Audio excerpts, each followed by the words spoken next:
Hi, എല്ലാവർക്കും നമസ്കാരം. ഞാനിന്ന് ഉണ്ടാക്കാൻ പോകുന്നത് നല്ല അടിപൊളിയായിട്ടുള്ള ഒരു ചില്ലി ചിക്കനാണ്. നമ്മൾ റെസ്റ്റോറൻറ്റിൽ നിന്നൊക്കെ കിട്ടുന്നതിനേക്കാളും ടേസ്റ്റി ആയിട്ട് നമുക്ക് വീട്ടിൽ നമുക്കൊന്ന് ഉണ്ടാക്കി നോക്കാം. അതിനുവേണ്ടി ഞാൻ എടുത്തിരിക്കുന്ന 1/2 കിലോ നമ്മുടെ എല്ലില്ലാത്ത ചിക്കനാണ്. ബോൺലെസ് ചിക്കൻ എടുത്തിട്ടുണ്ട്. എല്ലുള്ളതായാലും ചെറിയ കഷ്ണങ്ങളാക്കി വാങ്ങിച്ചാൽ മതി. അതിന് ഞാൻ 1 ടീസ്പൂൺ ഉപ്പിട്ടിട്ടുണ്ട്, 1 ടീസ്പൂൺ സോയാ സോസ്, 1/2 ടീസ്പൂൺ മുളക് പൊടി, ഒരു 3 ടേബിൾ സ്പൂൺ കോൺഫ്ലവർ, 1 മുട്ട പൊട്ടിച്ചത്. എന്നിട്ട് ഇതെല്ലാം നമുക്ക് നല്ലവണ്ണം ഒന്ന് ഇളക്കി കൊടുക്കാം. ഈ മുട്ടയും കോൺഫ്ലവറും ഒക്കെ നമ്മുടെ ചിക്കൻ്റെ എല്ലാ ഭാഗത്തും ഒന്ന് സ്പ്രെഡായി ആ കോട്ടിങ് അതിൽ മൊത്തം വരത്തക്ക രീതിയിൽ നമുക്ക് നല്ലവണ്ണം അതിനൊന്ന് ഇളക്കി കൊടുക്കാം. എന്നിട്ട് അല്പം വിനീഗറും 1 ടീസ്പൂൺ വിനീഗറും 1 ടീസ്പൂൺ കുരുമുളക് പൊടി കൂടെ ഇട്ട് വീണ്ടും നമ്മളൊന്ന് ഇളക്കി ഒരു 1/2 മണിക്കൂർ ഇതിനെ ഒന്ന് റെസ്റ്റ് ചെയ്യാൻ വെക്കുക. കാരണം ഇതെല്ലാം ഒന്ന് അതിൽ ഇറച്ചിക്കുള്ളിലേക്ക് ഒന്ന് പിടിക്കാൻ വേണ്ടിയാണ്. 1/2 മണിക്കൂർ കഴിഞ്ഞതിന് ശേഷം ഞാനൊരു പാൻ അടുപ്പ് വെച്ചു. അതിലേക്ക് നമുക്ക് ഫ്രൈ ചെയ്യാൻ ആവശ്യമായിട്ടുള്ള എണ്ണ ഒഴിച്ചു കൊടുത്തു. എന്നിട്ട് ഹൈ ഫ്ലെയിമിൽ തന്നെ നമ്മൾ വെക്കുക. എണ്ണ ഒഴിച്ചതിന് ശേഷം നമ്മുടെ ചിക്കൻ പീസുകൾ ഇട്ട് കൊടുക്കുക. ആദ്യത്തെ 1 മിനിറ്റ് നമ്മൾ ഹൈ ഫ്ലെയിമിൽ തന്നെ നമ്മുടെ ചിക്കൻ ഫ്രൈ ചെയ്യണം. അതിൻ്റെ ഒരു വശം മൂത്ത് കഴിഞ്ഞ് കഴിയുമ്പോൾ തിരിച്ചിട്ട് കൊടുക്കുക. എന്നിട്ട് ഒരു മീഡിയം ഫ്ലെയിമിൽ ഒരു 10 മിനിറ്റോളം നമുക്കിത് ഫ്രൈ ചെയ്തെടുക്കാം. അപ്പോഴത്തേക്ക് നമുക്കിത് ഒരു ഗോൾഡൻ ബ്രൗൺ ആയിട്ട് കിട്ടും. നല്ല ക്രിസ്പി ആയിട്ടുള്ള നമ്മുടെ ചിക്കൻ ഫ്രൈ ചെയ്ത് നമുക്ക് കിട്ടുന്നതായിരിക്കും. കോൺഫ്ലവറൊക്കെ ഇട്ട് കൊടുക്കും. അപ്പോൾ നല്ല ബ്രൗൺ കളറായിട്ടുണ്ട്. നമുക്കതിനെ കോരിയെടുത്ത് മാറ്റി ഒരു പാത്രത്തിലേക്ക് മാറ്റി വെക്കാം. അതിനുശേഷം ഞാൻ ഒരു പാൻ അടുപ്പ് വെച്ചു.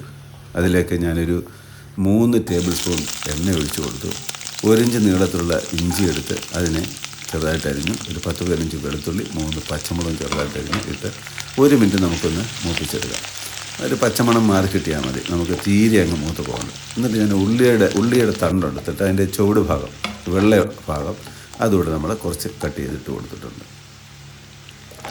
എന്നിട്ട് 2 വലിയ സവാള നമ്മൾ ചോപ്പ് ചെയ്തിടുന്നു. നമ്മൾ അല്ലിയായിട്ട് എടുക്കത്തക്ക രീതിയിലാണ് നമ്മൾ എണ്ണയ്ക്കകത്ത് ഇടുമ്പോൾ കുറച്ചൊക്കെ ഇളകി വരും. ആ രീതിയിൽ നമ്മൾ കട്ട് ചെയ്തിടുക. എന്നിട്ട് ഒരു വലിയ ക്യാപ്സിക്കം കൂടെ കട്ട് ചെയ്ത് നമ്മൾ അതിൽ ചേർത്ത് കൊടുക്കുക. അധികം ഒന്ന് മൂത്ത് പോകണ്ട. എന്നിട്ട് ഞാൻ 1 ടീസ്പൂൺ ഉപ്പൂടി ഇട്ട് കൊടുത്തിട്ടുണ്ട്. നല്ലവണ്ണം ഇളക്കുക. ഇളക്കിയതിന് ശേഷം ഒരു 1.5 ടീസ്പൂൺ കുരുമുളക് പൊടിയൂടെ നമ്മളിട്ട് കൊടുക്കുന്നുണ്ട്. അതും ഇട്ട് നമുക്ക് ഒന്ന് ഇളക്കി കൊടുക്കാം. എന്നിട്ട് ഞാൻ 2 വലിയ തക്കാളി അരിഞ്ഞ് അതും ചോപ്പ് ചെയ്ത് നമ്മളിട്ടിട്ടുണ്ട്. തീരെ അങ്ങ് ഇളക്കണ്ട. കാരണം അത് നമ്മുടെ തക്കാളി ഒന്ന് ഉടഞ്ഞു പോകാതെ നമുക്ക് കിടക്കത്തക്ക രീതിയിൽ എല്ലാം ഒരുപാടങ്ങ് കുക്കായി പോകരുത്. അപ്പോൾ നമ്മുടെ വെജിറ്റബിൾസൊക്കെ റെഡിയായി. ഇനി അതിലേക്ക് ഞാൻ 1 ടീസ്പൂൺ മുളക് പൊടി ഇട്ട് കൊടുത്തിട്ടുണ്ട്, 1 ടീസ്പൂൺ സോയാ സോസ് ഇട്ട് കൊടുത്തിട്ടുണ്ട്. ഇനി ഒരു 1 ടീസ്പൂൺ നമുക്ക് ചില്ലി സോസ് ഒഴിച്ച് കൊടുക്കാം. ഒരു 2 ടീസ്പൂൺ ടൊമാറ്റോ സോസ് ഒഴിച്ച് കൊടുക്കുന്നുണ്ട്. അതുപോലെ തന്നെ 1 ടീസ്പൂൺ റെഡ് ചില്ലി സോസും നമുക്ക് ഒഴിച്ച് കൊടുക്കാം. ഇനി ഇത്രയും സോസുകളാണ് നമ്മൾ ഇതിനകത്തിൽ ചേർത്ത് കൊടുക്കുന്നത്. റെഡ് ചില്ലി വേണമെങ്കിൽ മാത്രം നമുക്ക് ഇട്ട് കൊടുക്കും. പിന്നെ 1 ടീസ്പൂൺ നമുക്ക് വിനീഗറും കൂടെ ഒഴിച്ച് കൊടുത്തതിന് ശേഷം ഒന്ന് നല്ലപോലെ ഇളക്കുക. ഇതെല്ലാം ഒന്ന് എല്ലായിടത്തും ഒന്ന് മിക്സ്, കണ്ടമാനം ഇളക്കി പോകരുത്. എല്ലായിടത്തും ഒന്ന് മിക്സ് ആകാൻ വേണ്ടി നമ്മളൊന്ന് ഇളക്കി കൊടുക്കുക. അതിന് ശേഷം നമ്മൾ 1/2 കപ്പ് ചൂടുവെള്ളം ഒഴിച്ച് കൊടുക്കുക. ഗ്രേവി കൂടുതലുള്ളവർക്ക് ഒരല്പം വെള്ളം കൂടെ വേണമെങ്കിൽ കൂട്ടി ഒഴിച്ച് കൊടുക്കുക. ഞാനൊരല്പം തിക്കായിട്ട് എടുക്കുകയാണ്. അതുകൊണ്ടാണ് ഞാൻ 1/2 കപ്പ് വെള്ളമേ ഞാൻ ഒഴിച്ചിട്ടുള്ളൂ. അതിനുശേഷം ഒരു 1 ടേബിൾ സ്പൂൺ കോൺഫ്ലവർ എടുത്ത് ഒരു 1/4 കപ്പോ അല്ലെങ്കിൽ 1/2 കപ്പോ ഇടയ്ക്കുള്ള അത്രയും വെള്ളത്തിൽ നമ്മളൊന്ന് കലക്കിയതിന് ശേഷം നമ്മൾ ഇതിലേക്ക് ഒഴിച്ച് കൊടുക്കുക. എന്നിട്ടൊന്ന് ഇളക്കി കൊടുക്കുക. നല്ലവണ്ണം എല്ലായിടത്തും ഒന്ന് സ്പ്രെഡായി വരത്തക്കോണം നല്ലവണ്ണം ഒന്ന് ഇളക്കി കൊടുക്കുക.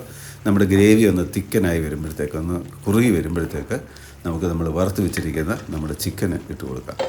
ചിക്കനെല്ലാം നമ്മൾ അതിലേക്കൊന്ന് മുങ്ങി ഒന്ന് സ്പ്രെഡായി അതിൻ്റെ ആ ഗ്രേവി എല്ലാം ഒന്ന് അതിലൊന്ന് കുടിച്ച് വരുമ്പോഴത്തേക്ക് നമ്മുടെ ഈ വെള്ളം പോലെ കിടന്ന ആ ഗ്രേവിയെല്ലാം ആ ചിക്കനിലായിട്ട് ആയിക്കോളും.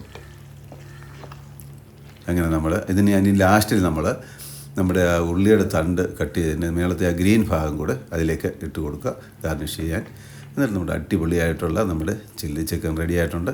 എല്ലാവരും ഒന്ന് ട്രൈ ചെയ്ത് നോക്കുക. ഇഷ്ടപ്പെട്ടെങ്കിൽ നിങ്ങൾ ലൈക്ക് ചെയ്യുക, ഷെയർ ചെയ്യുക, സബ്സ്ക്രൈബ് ചെയ്യുക. കൂടാതെ ഞങ്ങളുടെ തുടർന്നുള്ള എല്ലാ വീഡിയോയിലും ഞങ്ങൾ കുറേ വീഡിയോ ഇട്ടിട്ടുണ്ട്. എല്ലാവരും കാണുക. നിങ്ങളുടെ സഹകരണം തുടർന്നും ഞങ്ങൾ പ്രതീക്ഷിക്കുന്നു.